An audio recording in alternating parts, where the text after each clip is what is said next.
What happens when Hollywood's most bankable action hero discovers that a trusted late-night host has been quietly working against him for years? Tonight we peel back the curtain on a moment that rocked the entertainment world. A confrontation no one saw coming. This is the untold story of how Dwayne, "The Rock," Johnson's appearance on Jimmy Kimmel Live became a career-altering turning point. Make sure to subscribe and drop a comment below, because after this, you'll never look at late-night TV the same way again. The green room at Jimmy Kimmel Live was uncharacteristically quiet. Dwayne Johnson sat in stillness, scrolling through, his phone with a look that those closest to him would recognize instantly. Cold, focused fury. The makeup artist had finished her work, but he hadn't moved. His jaw tightened with every new message that popped up on his screen. Screenshots, texts, industry whispers, evidence. A production assistant peeked in, her voice shaky. "Mr. Johnson, you're on in 5. She'd worked on the show for 3 years. She'd never seen a guest like this. Dwayne looked up slowly. His usual megawatt smile was nowhere to be found. "Tell Jimmy I need a word before we go live." "Sir, we're really tight on time. He's already on stage." "Then get him off stage," he said. Calm, quiet, icy. The words hit, harder than if he'd shouted them. The assistant took a full step back. Out on stage, Jimmy Kimmel was in his rhythm. The crowd laughed easily as he riffed on celebrities, billionaires, and bizarre news. Behind the scenes, no one had told him the storm waiting in the wings. "We've got a great show tonight," Jimmy beamed. "Dwayne Johnson is here, and I've got some questions for him. Long overdue, if you ask me." The audience clapped. Backstage, Dwayne heard the line and froze. Long overdue? To the audience, it sounded like banter. To him, it sounded like a jab. One of many. He stood, 6'5" and built like a freight train. The Rock didn't need to raise his voice. His presence did the talking. As production scrambled trying to buy time, Jimmy was already introducing him. "Ladies and gentlemen, give it up for the one, the only, Dwayne 'The Rock' Johnson." Music played. The curtain opened, and Dwayne stepped out. Not with the swagger of a blockbuster star, but with the steady intensity of a man walking into a fight. The crowd erupted. Jimmy stood from his desk, arms open in his usual warm greeting. But as Dwayne walked toward him, Jimmy's smile flickered. Not enough for the audience to notice, but just enough for Dwayne to catch. "Dwayne, great to see you, buddy." Jimmy extended a hand. Dwayne looked at the hand, then at Jimmy, then back to the hand. He took it, but he didn't let go. He squeezed, just enough to make Jimmy's eyes widen, not in pain, but in realization. "We need to talk," Dwayne said, his voice low and even. Jimmy chuckled, trying to keep things light. "That's what we're here for, right?" They sat. Jimmy leaned back in his chair, defaulting to charm. "So you've got a new movie coming out?" "Actually, Jimmy," Dwayne interrupted, "I think we need to talk about something else first." The audience chuckled nervously. Something was off. "I think we should talk," Dwayne continued, "about the conversations you've been having, behind closed doors." The room chilled. Jimmy blinked, forced a smile. "I have a lot of those. You'll need to be more specific." "The ones about me," Dwayne said, unmoving. "The ones where you've made sure certain doors didn't open." Jimmy paused. His expression shifted. Surprise, then concern, then carefully controlled neutrality. "I really don't know what you're implying." Dwayne reached into his jacket, pulled out his phone. "Then maybe these will jog your memory." He tapped the screen, paused. I've got messages from producers, casting directors, emails you didn't know I'd ever see." The audience was dead silent. The cameras, sensing something unscripted and seismic, zoomed in. Jimmy Kimmel leaned back ever so slightly. He glanced off stage. No cue cards, no teleprompter, just Dwayne. And the truth. This wasn't just about one actor and one host. It was about power, about loyalty, about what happens when the most likable man in America stops playing along, and the next sentence would change everything.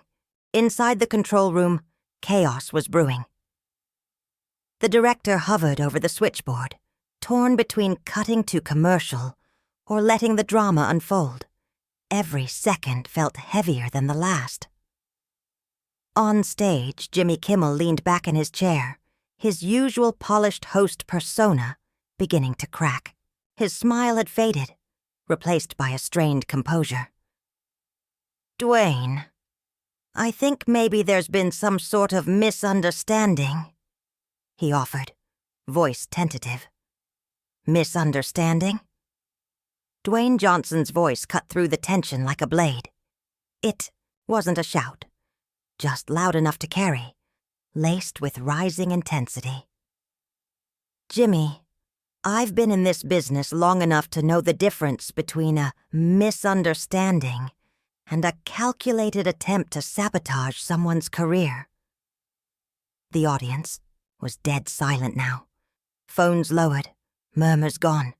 Every eye was locked on the confrontation playing out in real time.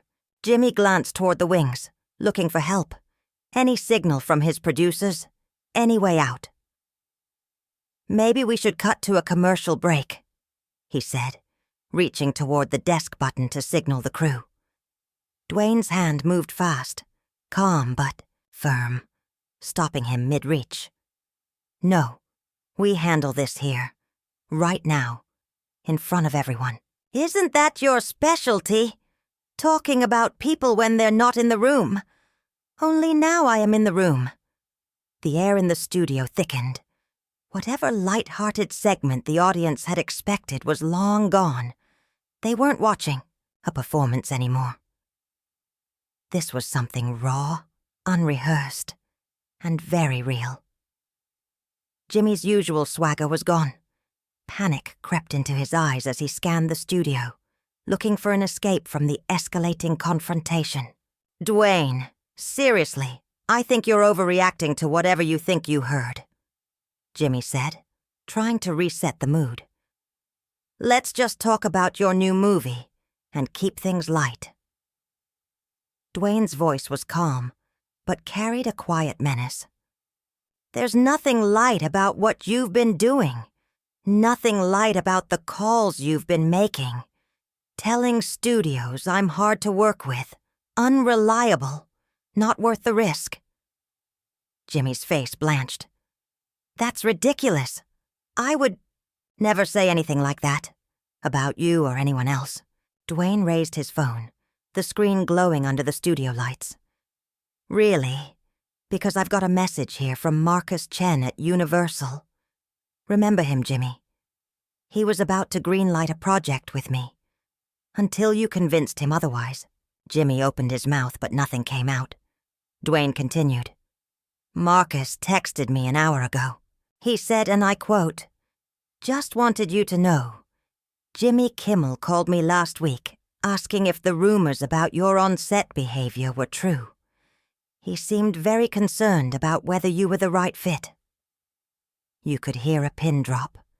Even the camera operators had stopped moving.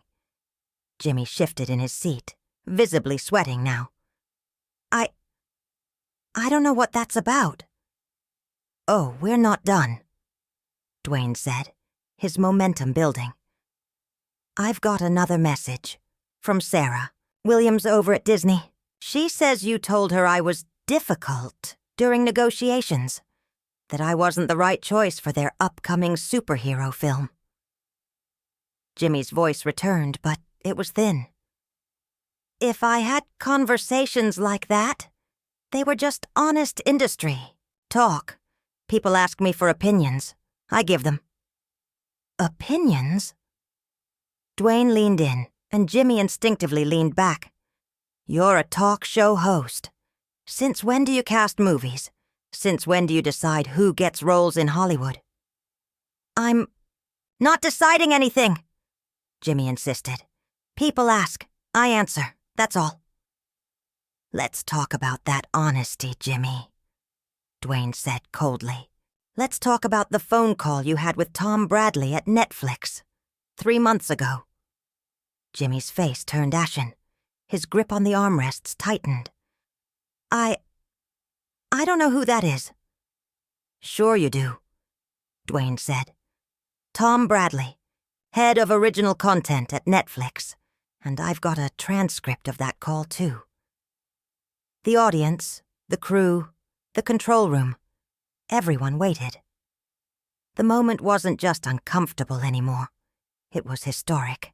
Dwayne turned slightly toward the audience, who were watching this drama unfold like spectators at a tense tennis match. 3 months ago, he began, Tom Bradley was seriously considering me for the lead role in a major action series. One that would have been worth about $50 million over 3 seasons. Jimmy swallowed audibly in the hush of the studio.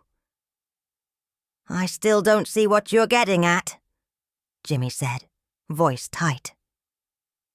What I'm getting at, Jimmy, Dwayne said, voice steady and sharp, is that Tom Bradley personally called me to say you reached out to him with some very specific concerns about my professionalism. You told him you'd heard from multiple sources that I was becoming difficult to work with, that I'd developed an ego problem, that Netflix should think twice before committing to such a huge project with me. Murmurs rippled through the audience as the weight of Dwayne's words settled in. This wasn't just a celebrity spat. This was a calculated effort to undermine a career. Jimmy's voice dropped almost to a whisper. Even if I did have conversations with industry people, that doesn't mean I was trying to hurt your career. Dwayne stood up slowly, his towering frame casting a shadow over the seated talk show host. Jimmy, he said, locking eyes. With him. Let me ask you something. Did you ever mention anything positive in these conversations? Did you ever tell any of those executives about my work ethic, my professionalism, my track record of delivering successful films? Jimmy looked down at his hands, silent. Or did every single conversation focus only on alleged problems, attitude issues, and reasons studios should hesitate to work with me? Jimmy's voice barely broke through the silence. I might have mentioned some concerns I'd heard. Concerns you heard from who? Dwayne demanded, stepping closer. Because I've been asking around, Jimmy, and nobody knows where those concerns even came from. Nobody except you. The studio audience sat spellbound, realizing they were witnessing something unprecedented in late-night television. This was no scripted drama. This was a raw, unfolding confrontation. Dwayne began pacing slowly behind his chair, like a prosecutor addressing a jury. You want to know what I think happened here? He said. Jimmy's eyes followed him, wary. I think you got jealous. I think you saw my success, my popularity, my connection with the audience, and it bothered you. I think you decided that if you couldn't have the level of success I was having, you'd do everything in your power to make sure I couldn't have it either. That's not true, Jimmy protested, voice cracking. But his voice lacked any real conviction. Then explain it to me, Dwayne challenged, eyes locked on Jimmy. Explain why a talk show host would take it upon himself to contact studio executives and plant seeds of doubt about an actor's professionalism. Explain why you'd risk your own reputation to damage mine. Jimmy glanced desperately around the studio, as if hoping for rescue. But his producers and crew looked just as stunned as everyone else. Finally, he met Dwayne's gaze with something close to resignation. Maybe I did express some concerns about you to a few people in the industry, he said slowly. But it wasn't out of jealousy. I genuinely believed your success was going to your head. My success was going to my head? Dwayne repeated, his voice rising for the first time. Jimmy, I've been nothing but professional in every interaction we've had. I've been a guest on your show multiple times. I've always treated your staff with respect. I've never given you, or anyone else, any reason to question my professionalism. You changed, Dwayne, Jimmy said at last, finally meeting his eyes. You became bigger than the rest of us, and you started acting like it. The words hung heavy in the air, an unspoken accusation. For a long moment the two men stared at each other, across an invisible chasm filled with years of resentment and jealousy. The silence that followed Jimmy's accusation was deafening. Dwayne stood still for several seconds, processing the words. When he finally spoke, his voice was low, but carried a weight that made everyone lean in. I became bigger than the rest of you, he repeated slowly, as if testing how it sounded.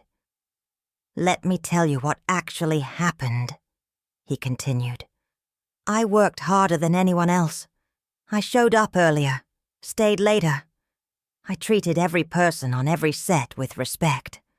No matter their role. I built my success through dedication and professionalism, not by tearing others down. Jimmy shifted uneasily in his chair, realizing his attempt at justification had only made things worse. I didn't mean it like that, he said weakly. How did you mean it then? Dwayne's voice rose, cutting through the tension. Because it sounds to me like you're saying that because I succeeded, I somehow deserve to have you working behind the scenes to destroy it.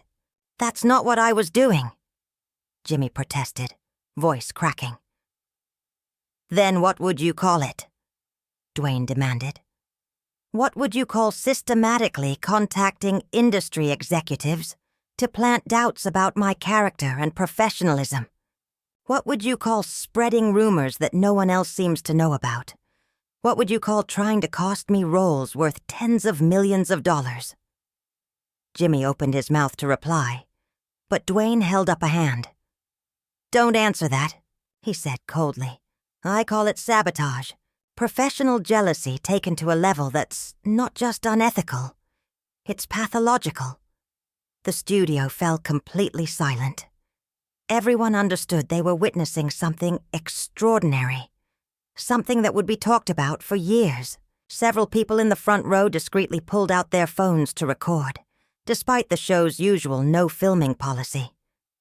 You want to know the really sad part about all this, Jimmy? Dwayne's anger boiled over, his voice sharp and raw. The sad part is that I actually respected you. I thought you were one of the good guys in this industry. I thought you built your career on talent and hard work, not on destroying other people's chances.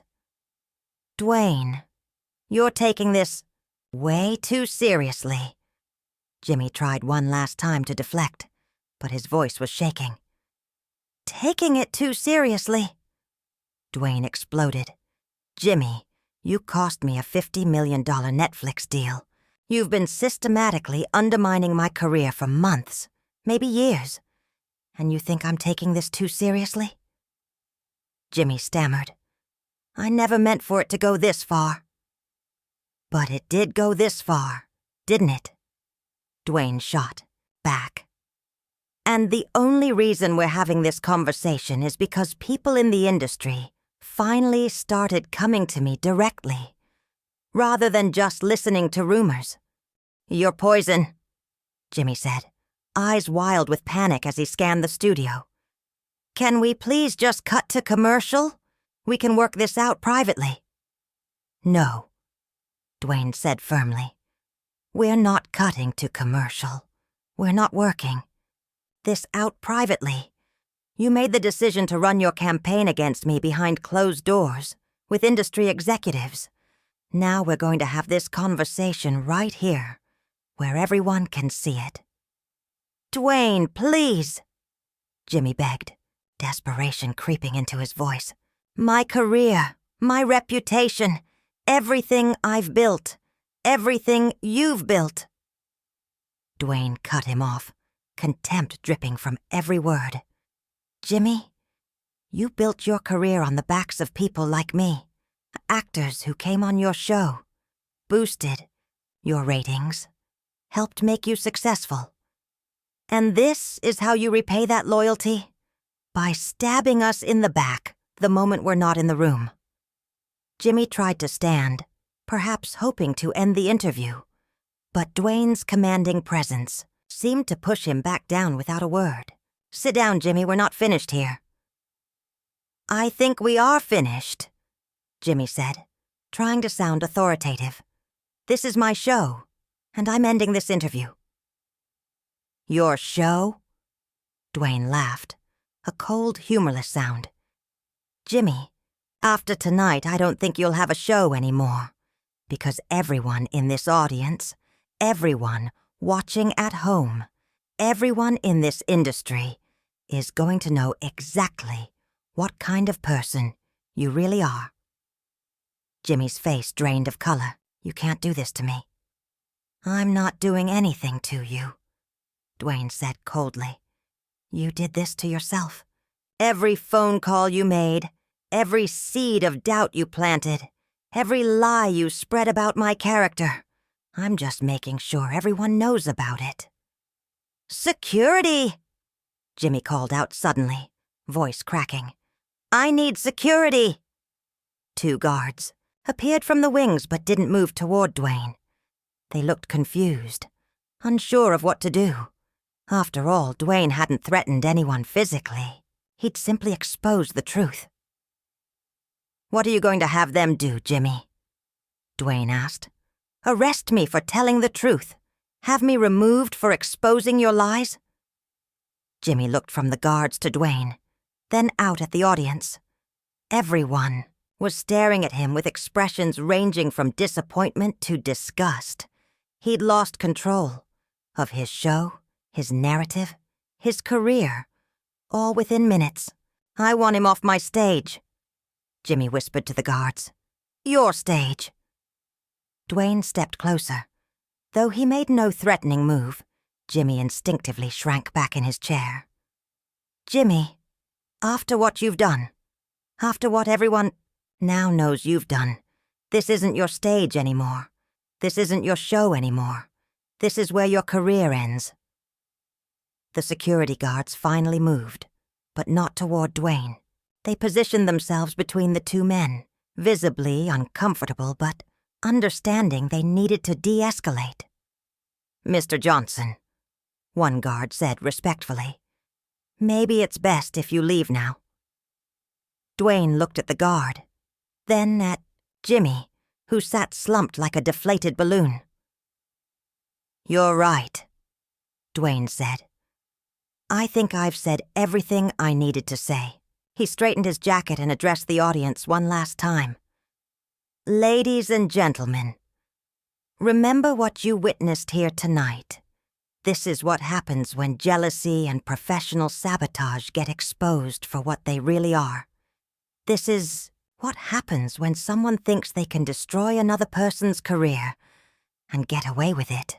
As Dwayne walked toward the exit, Jimmy made one last desperate plea. Dwayne, wait. Maybe we can work something out. Dwayne stopped and slowly turned back. Work something out? The only thing I'm working out, Dwayne said, is making sure every studio executive, every producer, every agent in Hollywood hears about this conversation. They'll all know you can't be trusted. You'll destroy me, Jimmy whispered. No, Jimmy, Dwayne replied as he reached the exit. You destroyed yourself. I just made sure everyone could see it. With that, Dwayne Johnson walked off the stage of Jimmy Kimmel Live for the last time, leaving behind a talk show host whose career would never recover from the revelations just exposed. The audience sat stunned, knowing they had witnessed something that would change late-night television forever. Jimmy remained in his chair, staring at the empty space where Dwayne had stood, knowing his world had collapsed and there was no way to put it back together. That's the explosive story of how Dwayne Johnson exposed Jimmy Kimmel's secret campaign of professional sabotage, ending both their relationship and Jimmy's credibility in Hollywood forever. What do you think was Jimmy's real motivation for trying to destroy The Rock's career? Drop your thoughts in the comments below. And don't forget to subscribe for more shocking celebrity stories revealing the dark side of Hollywood.